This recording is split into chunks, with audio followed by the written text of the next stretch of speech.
Roger Murdoch stood at the edge of the gymnasium parking lot, his hands still bearing the faint traces of engine grease that never fully washed away no matter how hard he scrubbed. He had tried everything over the years: the orange pumice soap, the heavy-duty degreaser, the wire brush that left his knuckles raw and bleeding. But some stains went deeper than skin. Some marks became part of who you were. He looked down at his calloused palms, at the lines etched deep from decades of hard labor, and he thought about how these same hands had once held a rifle, had once carried wounded men through enemy fire, had once gripped the controls of a Black Hawk helicopter while tracers lit up the night sky around him. That was another lifetime. That was another man. He wore his only suit, a charcoal gray number he had bought at a thrift store 6 years ago for his wife's funeral. It still fit, though the shoulders were a bit tight now from years of lifting transmissions and hauling engine blocks. The fabric had a slight sheen in places where it had been pressed too many times, and there was a small tear on the inside pocket that he had mended himself with thread that didn't quite match, but it was clean, and it was pressed, and it was the best he had. He adjusted his tie for the 15th time that morning, a simple navy blue one that his daughter Lily had picked out for him at the dollar store last week. She had held it up to his chest, smiled that smile that broke his heart every single time, and said, "This one, Daddy, it matches your eyes." He would have bought 1,000 ties if she asked him to, but she never asked for anything. That was the thing about Lily. She never asked for anything at all. Even when she needed new shoes, she would wait until the soles were worn through before mentioning it casually, like it didn't matter. Even when the other kids at school had laptops and tablets and smartphones, she did her homework at the library on the public computers and never complained. Even when Roger knew she was hungry, she would insist she had already eaten at school just so there would be more food left for him. She was 17 years old, and she had the soul of someone who had lived 100 lives, someone who had learned that wanting things only led to disappointment, someone who had decided early on that she would need nothing from anyone except her father, and even from him she tried to need as little as possible. It broke Roger's heart, the way she carried herself, the way she moved through the world like she was trying not to take up too much space, the way she apologized for things that weren't her fault, and thanked people for things she had earned. He wanted to give her everything. He wanted to shower her with gifts and experiences and opportunities. But all he had was his love and his labor, and he prayed every day that it was enough. Roger checked his watch again. The ceremony started in 40 minutes, and he had promised Lily he would be there early, promised her he would sit in the front row where she could see him when she walked across that stage to get her diploma. She had worked so hard for this moment, harder than any 17-year-old should have to work. While other kids were going to parties and football games and prom, Lily was studying at the kitchen table until midnight, working weekend shifts at the diner, saving every penny for college textbooks. She had gotten into state on a full academic scholarship, the first person in either of their families to go to college, and Roger was so proud of her that sometimes he had to step outside and just breathe because the weight of that pride felt like it might crush his chest. The parking lot was filling up now, minivans and SUVs and luxury sedans pulling into spaces around his battered pickup truck. The truck was a 1992 Ford F-150, rusty around the wheel wells, dented on the passenger side where a deer had run into it 3 winters ago. The check engine light had been on for 6 months, but Roger knew exactly what was wrong and exactly how to keep it running anyway. That truck had carried him to work every day for 12 years. It had carried Lily to school and dance recitals and doctor's appointments. It had carried Sarah to her chemotherapy treatments when she was too weak to walk. It was more than a vehicle. It was a member of the family. He saw families emerging from their cars dressed in their Sunday best, carrying flowers and balloons and gift bags. He saw mothers adjusting their sons' ties the way he had just adjusted his own. He saw fathers hoisting younger siblings onto their shoulders for a better view. He saw grandparents moving slowly, carefully, their faces already wet with tears of joy and pride. Roger had none of that. No extended family, no friends coming to celebrate. No one except himself and Lily against the world, the way it had been for 6 years now, the way it would always be. His parents had passed before Lily was born. His brother had died in the same war that had made Roger a hero and left him hollow. Sarah's family had never approved of him, the rough mechanic who had stolen their daughter away from her promising future, and after Sarah died, they had disappeared entirely. Roger didn't blame them. Grief made people do strange things. He locked his truck and walked toward the gymnasium, his boots freshly polished for the occasion, clicking against the asphalt. He passed groups of teenagers in caps and gowns taking photographs and laughing and hugging each other. He recognized some of them. Kids whose cars he had fixed over the years, kids who came into the shop with their parents and sat in the waiting room doing homework while Roger replaced their brake pads or patched their tires. None of them recognized him out of context, without the coveralls, without the grease, without the familiar backdrop of the garage. He was invisible, just another middle-aged man in an ill-fitting suit. And that was fine. That was how he preferred it. Inside the gymnasium, the bleachers were already filling up with families, mothers in sundresses, fathers with video cameras, grandparents clutching programs and dabbing at their eyes with tissues. The school band was warming up in the corner, running through what sounded like a painfully off-key version of Pomp and Circumstance. Banners hung from the ceiling congratulating the class of 2025. Balloons in the school colors clustered in every corner. The air smelled like floor polish and nervous sweat, and the particular brand of hope that only exists in places where young people are about to step into their futures. Roger found a seat in the second row, close enough to see everything, close enough for Lily to find his face in the crowd when she needed to. An older woman next to him smiled warmly. She was wearing a floral dress and a corsage on her wrist, and her white hair was perfectly curled in that way that suggested hours at the salon. "Which one is yours?" she asked. "My daughter," Roger said. "Lily Murdoch. She's the valedictorian." The woman's eyes widened. "Oh my goodness, you must be so proud. She's given such wonderful speeches at the school assemblies. My grandson says she's the smartest person he's ever met." Roger nodded. "Thank you. She works very hard." The woman patted his arm. "Well, she must have learned that from somewhere. You must be doing something right." Roger didn't respond to that, just smiled politely and turned his attention to the stage. He didn't talk about himself, didn't volunteer information, didn't invite conversation that might lead to questions he couldn't answer. Some things were better left buried. Some things were too heavy to carry into the light. He sat back and waited and remembered the day Lily was born. 18 years ago in a hospital room that smelled like antiseptic and hope. He had just returned from his third deployment, still carrying the desert, in his lungs and the screaming in his ears. Sarah had been in labor for 14 hours, exhausted and terrified and more beautiful than he had ever seen her. When the doctor finally placed that tiny wrinkled baby in her arms, Sarah had looked at Roger with tears streaming down her face and said, "She is perfect, Roger. Look at her. She is absolutely perfect." And she was. She still was.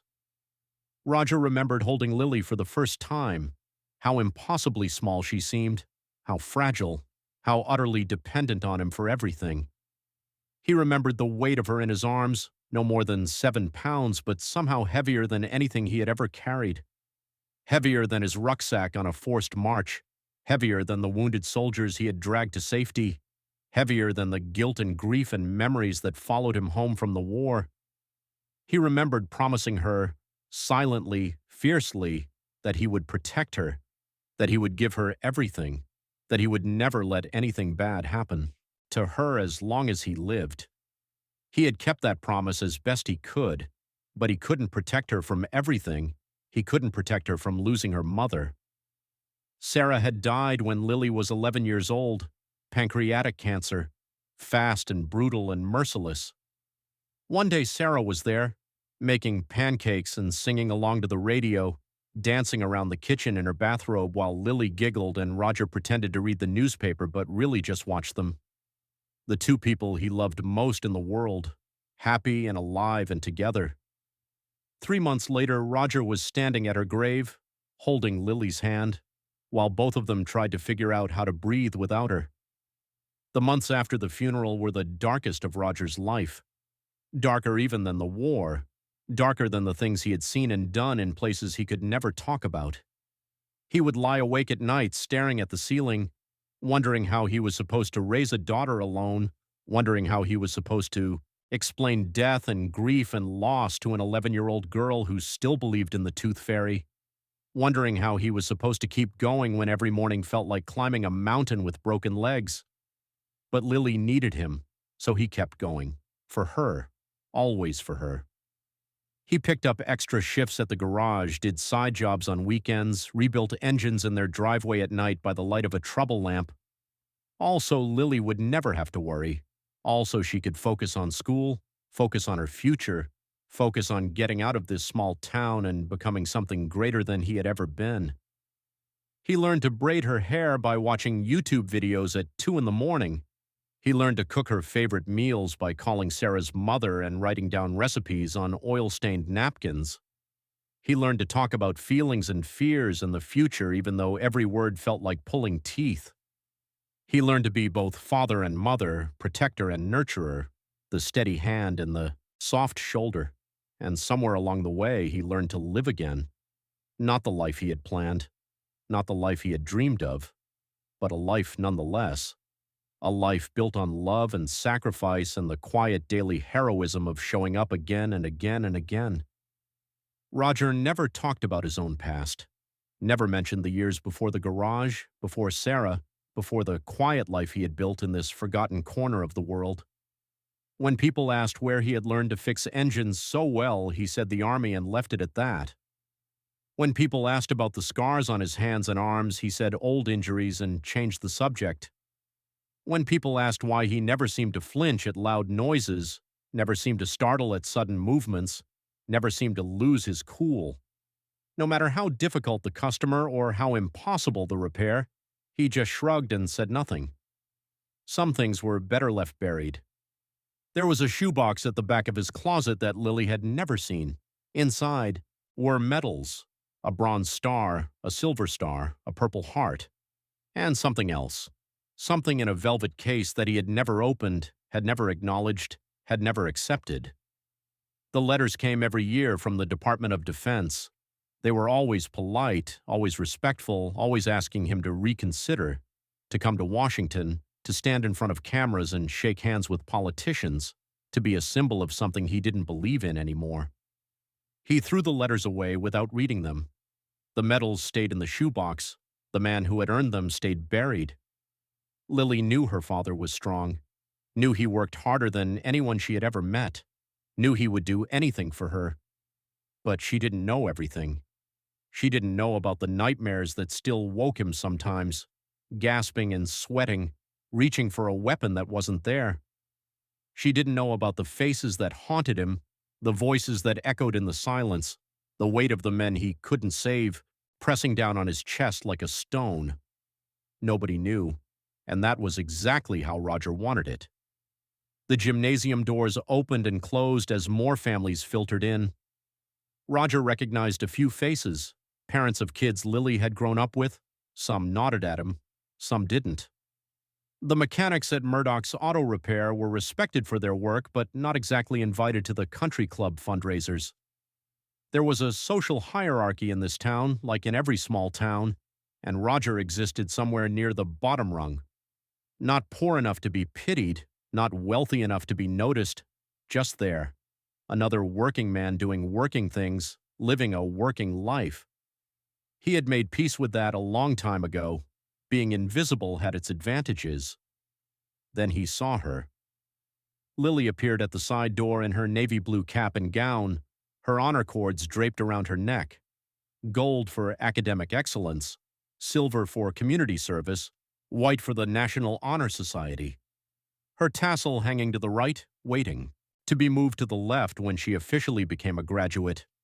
She was beautiful, so beautiful that Roger felt his breath catch in his chest. She looked so much like Sarah in that moment, the same delicate features, the same warm brown eyes, the same quiet grace that made everyone around her feel calmer just by her presence. She was looking for him, scanning the crowd with those brown eyes that were so much like her mother's. Roger raised his hand, gave a small wave, trying to keep his composure, trying not to cry in front of all these strangers. Lily's face broke into the most beautiful smile he had ever seen. She waved back, then disappeared behind the curtain with the other graduates. Roger sat back and waited, his heart full. The ceremony began with all the usual pomp and circumstance.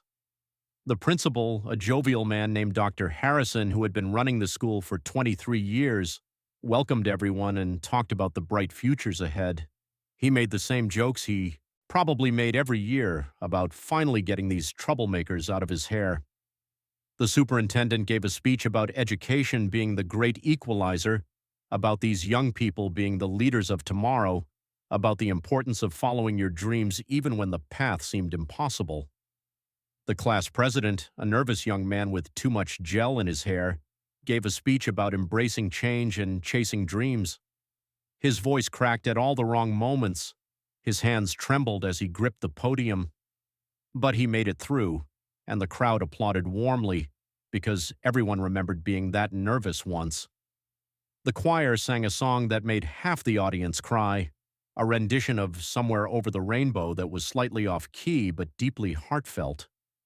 The music teacher conducted with tears streaming down her face, mouthing the words along with her students. Roger sat through all of it, patient and still, but his eyes kept drifting to the side of the stage where Lily would eventually appear. He knew she was back there somewhere, probably reviewing her valedictorian speech one last time, probably helping some other student fix their cap, probably doing what she always did, taking care of everyone else before herself. They were doing the graduates alphabetically, which meant the M's would come somewhere in the middle. Roger had plenty of time to wait, plenty of time to think, plenty of time to remember what this moment meant and what it had cost to get here. 18 years of early mornings and late nights, 18 years of scraped knuckles and aching backs, 18 years of saying no to himself so he could say yes to her, and it was worth it. Every single second of it was worth it. Before the diplomas, there was one more speech, the valedictorian address. Roger straightened in his seat as Dr. Harrison returned to the microphone. And now it is my great honor to introduce the valedictorian of the class of 2024. A young woman who has exemplified everything this school stands for: hard work, integrity, compassion, and an unwavering commitment to excellence. Please welcome Lily Murdoch.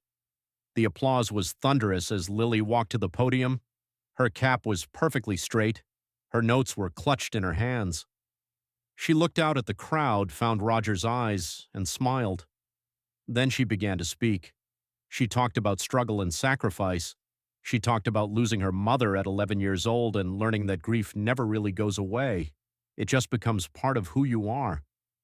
She talked about watching her father work 3 jobs to keep a roof over their heads, about learning the value of hard work by watching him come home exhausted every night, only to help her with her homework before collapsing into bed. She talked about the teachers who believed in her when she didn't believe in herself, about the friends who stood by her when everything felt impossible, about the community that had supported her family through the darkest times. And then she talked about her father. "My dad is here today," she said, her voice steady and clear.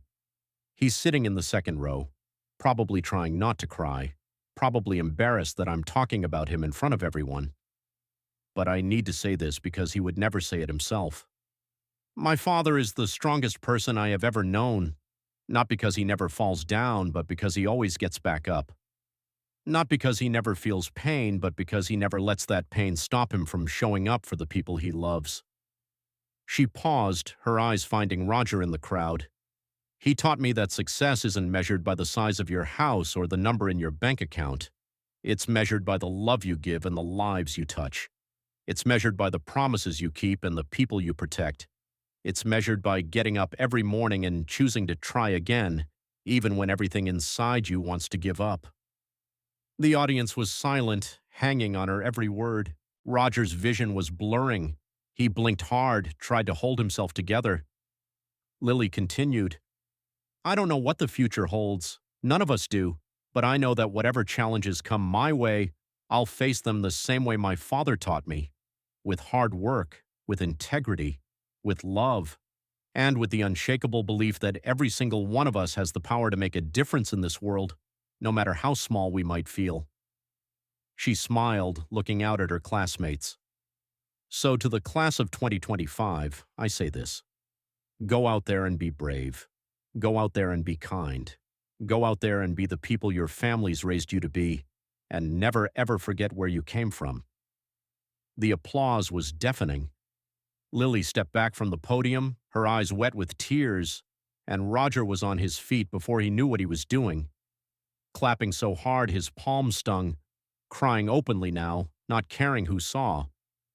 That was his daughter, his little girl, and she had just spoken the truest words he had ever heard. The graduates began walking across the stage one by one, their names echoing through the gymnasium, followed by applause and cheers and the occasional air horn from an overly enthusiastic uncle. Roger watched each one, feeling a strange kinship with every parent in the room. They had all fought their own battles to get here. They had all made their own sacrifices. They were all watching their children step into the future with a mixture of pride and terror and hope. Then he heard it, the sound of helicopter rotors in the distance. At first, Roger thought it was just a news helicopter or maybe a medical flight passing through, but the sound grew louder, closer, more insistent. Other parents looked up, confused. The principal paused mid-sentence. The graduates on stage turned toward the windows. The gymnasium fell silent as the rotor wash shook the building like an earthquake. Roger knew that sound. He knew it better than he knew his own heartbeat. That was a UH-60 Blackhawk, military, and it was landing right outside.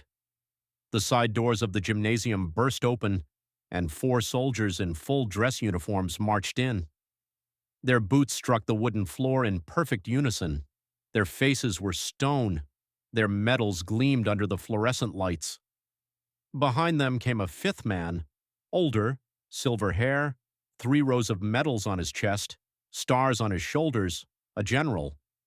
Roger's blood turned to ice. The general's eyes swept across the room, searching. When they found Roger, they stopped. The principal rushed forward, hands raised. Excuse me, this is a private ceremony. You cannot just barge in here without permission. General Thomas Carter, United States Army, the general said, his voice cutting through the air like a blade. I'm here for one of your guests. The gymnasium buzzed with whispered confusion. Parents pulled out phones and started recording. Graduates huddled together, uncertain. The principal sputtered, tried to regain control, but there was no controlling this. There was no stopping what was about to happen. The general walked down the center aisle, his honor guard flanking him. He stopped at the second row directly in front of Roger Murdoch and snapped to attention. The salute was sharp, crisp, perfect. Staff Sergeant Murdoch, the general said. Or should I say Master Sergeant Murdoch of the 160th Special Operations Aviation Regiment, the Night Stalkers.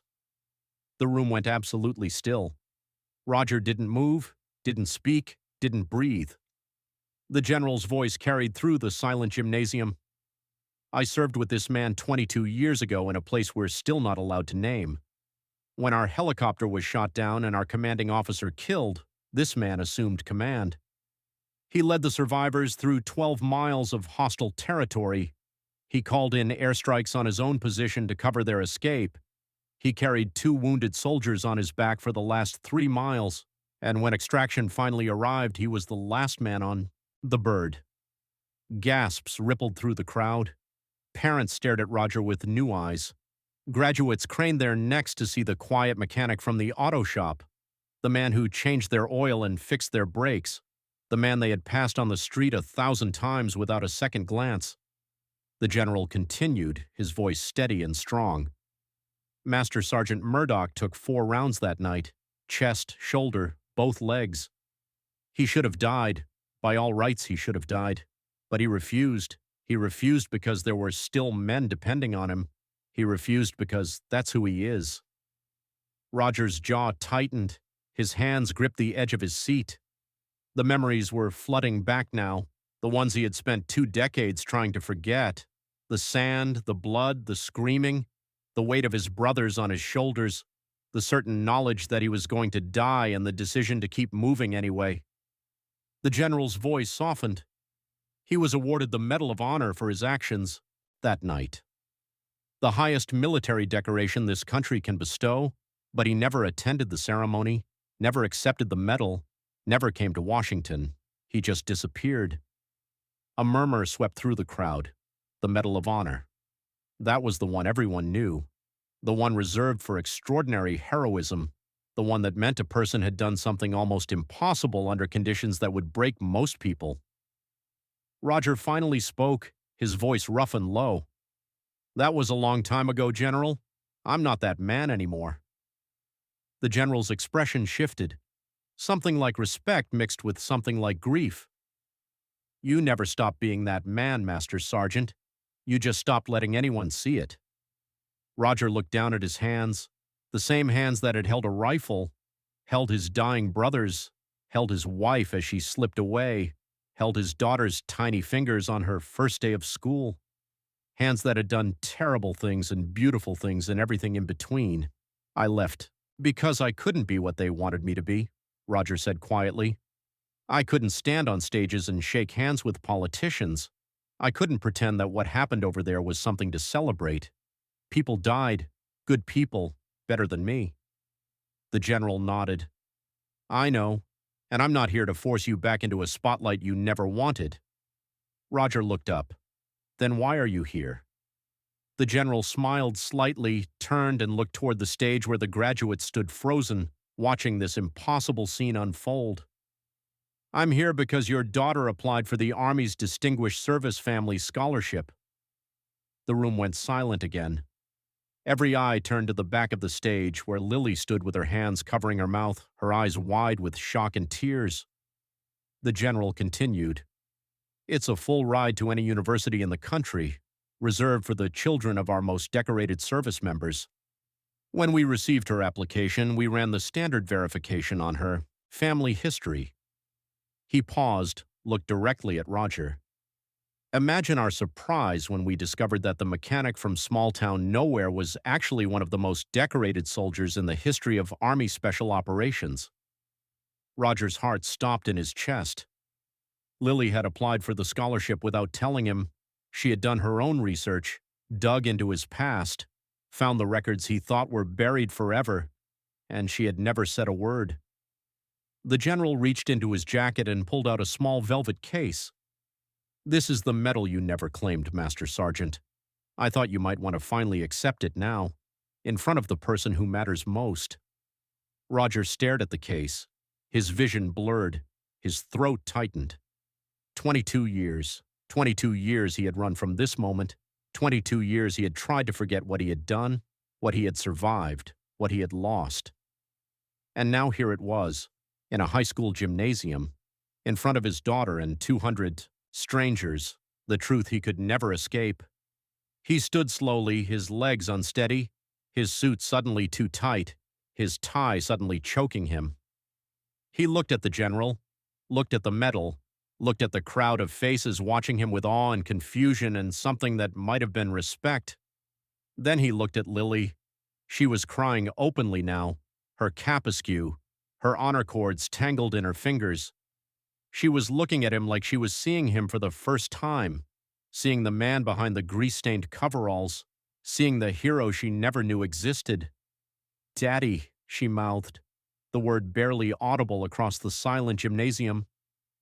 Roger walked to the stage. His footsteps echoed in the vast space. The principal stepped aside. The honor guard parted. The graduates fell back. Roger climbed the steps, crossed the stage, and stopped in front of his daughter. Lily threw herself into his arms, held him like she would never let go, and Roger held her back, held her the way he had held his brothers in that desert all those years ago, held her the way he had held Sarah in that hospital room, held her like she was the only thing in the world that mattered, because she was. The general approached them slowly, respectfully. He opened the velvet case and revealed the medal inside. A 5-pointed gold star hanging from a light blue ribbon with 13 white stars. It gleamed under the gymnasium lights, impossibly bright, impossibly heavy. Master Sergeant Murdoch, the general said formally, on behalf of the President of the United States and a grateful nation, I present to you the Medal of Honor for conspicuous gallantry and intrepidity at the risk of your life above and beyond the call of duty. Roger looked at the medal, then at Lily, then back at the medal. He reached out and took it, not for himself, not for the politicians or the generals or the history books. He took it for her, for his daughter, for the little girl who had lost her mother at 11 and never complained, for the teenager who had worked double shifts and studied until midnight, for the young woman who was about to go out into the world and make something of herself. He took it because she deserved to know who her father really was. The gymnasium erupted in applause. Parents rose to their feet. Graduates cheered. Teachers wiped their eyes. The principal was openly sobbing. Roger stood there, holding the medal in one hand and his daughter in the other, and for the first time in 22 years, he let himself feel it all. The pride, the grief, the love, the loss, the honor he had earned, and the life he had built afterward. Lily pulled back, wiped her eyes, and looked up at him. Why didn't you tell me? Roger's voice cracked. Because I wanted you to see me as your father, not as a soldier. She shook her head firmly. You're both, Daddy. You've always been both. She reached up and straightened his tie. The same navy blue tie she had picked out at the dollar store. The one that matched his eyes. I'm proud of you, she said. And those 4 words broke something open in Roger's chest, something that had been locked away for 2 decades, something that finally, now, at last, was allowed to breathe. The general stepped forward again, cleared his throat. There's one more matter to address. He turned to the crowd as the applause finally faded. The Army's Distinguished Service Family Scholarship has been awarded to Lily Murdoch, full tuition, room and board, and a monthly stipend for the next 4 years at the university of her choice. The crowd erupted again, louder this time, more joyful. Lily's classmates swarmed her, hugging and congratulating and laughing. Parents pressed forward to shake Roger's hand, to thank him for his service, to tell him they had no idea.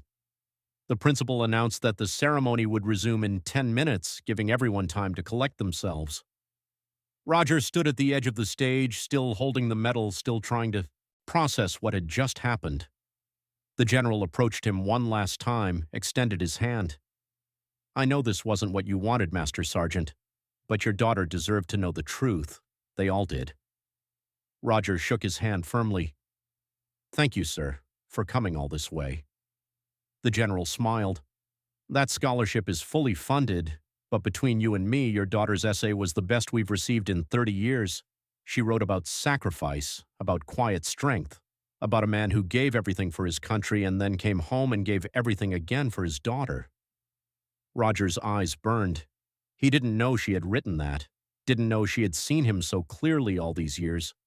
He thought he had hidden everything, thought he had protected her from his past, but she had understood anyway. She had always understood.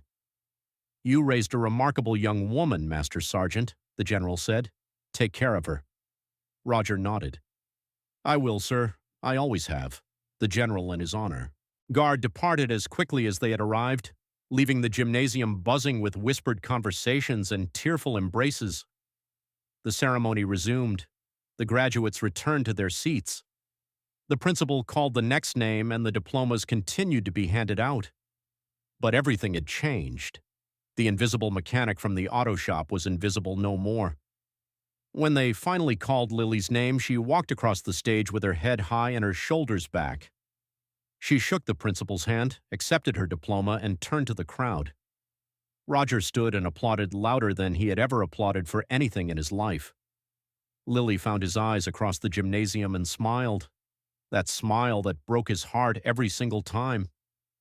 After the ceremony, after the photographs and the hugs and the endless congratulations, Roger and Lily walked to his truck in the parking lot.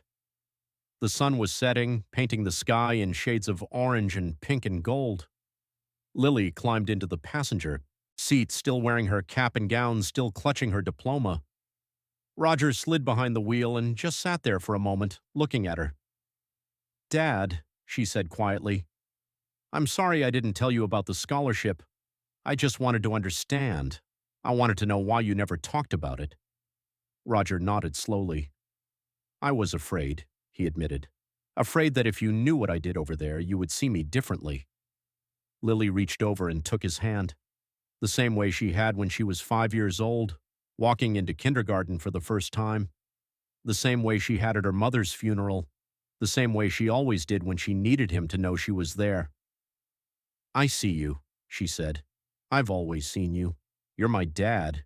You're the man who taught me to ride a bike and helped me with my homework and made me pancakes every Sunday morning.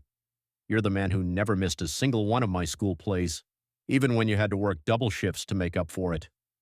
She squeezed his hand. "And yes, you're also a hero. You're also someone who saved lives and earned medals and did things most people can't even imagine. But that doesn't change who you are to me. It just makes me prouder." Roger's vision blurred completely now. He couldn't see the parking lot, couldn't see the sunset, couldn't see anything except his daughter's face. "I love you, Lily," he managed to say, his voice barely a whisper. "I love you too, Daddy." They sat there in the truck as the sun went down, holding hands the way they always had, the way they always would. Two people who had lost so much and found so much and built a life together out of grief and hope and stubborn, unbreakable love.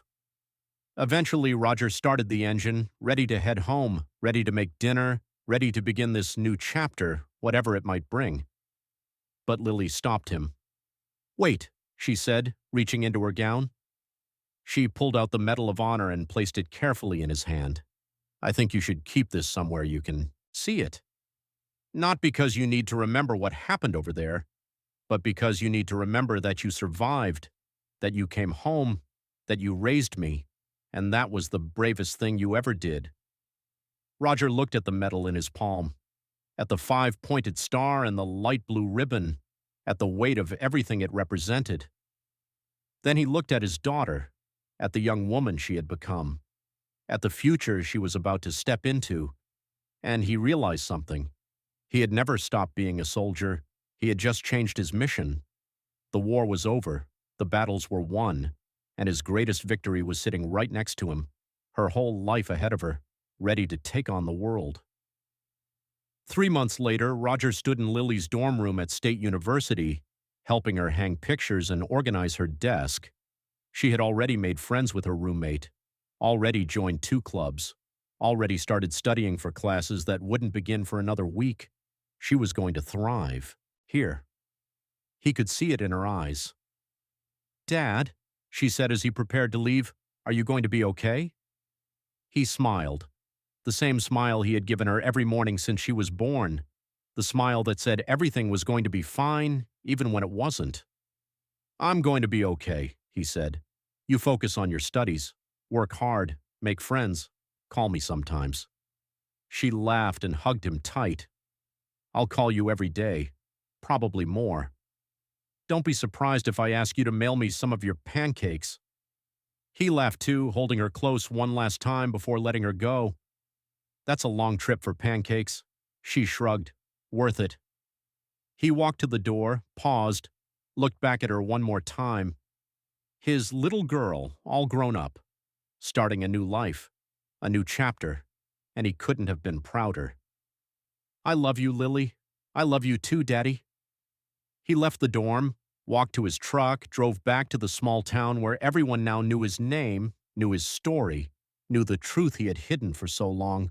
The CO garage was waiting for him, engines that needed fixing, transmissions that needed rebuilding, customers who waved and smiled and sometimes just wanted to shake his hand. Life went on the way it always did, one day at a time, one problem at a time, one small victory at a time. But something had changed. Roger no longer hid from his past, no longer pretended to be less than he was. He still wore the grease-stained coveralls, still worked with his hands, still lived simply and quietly. But he also volunteered at the VA hospital on weekends, talking to young soldiers who were struggling the way he once struggled. He started a scholarship fund at the high school for kids like Lily, kids who worked hard and dreamed big and just needed someone to believe in them. And he kept the Medal of Honor in a glass case on his mantel where he could see it every day, not as a reminder of war, but as a reminder of why he had fought, why he had survived, why he had come home. The medal sat next to two photographs, one of Sarah on their wedding day, smiling that smile that had made him fall in love with her at 19 years old, and one of Lily at her graduation, holding her diploma, her eyes bright with tears and pride and hope.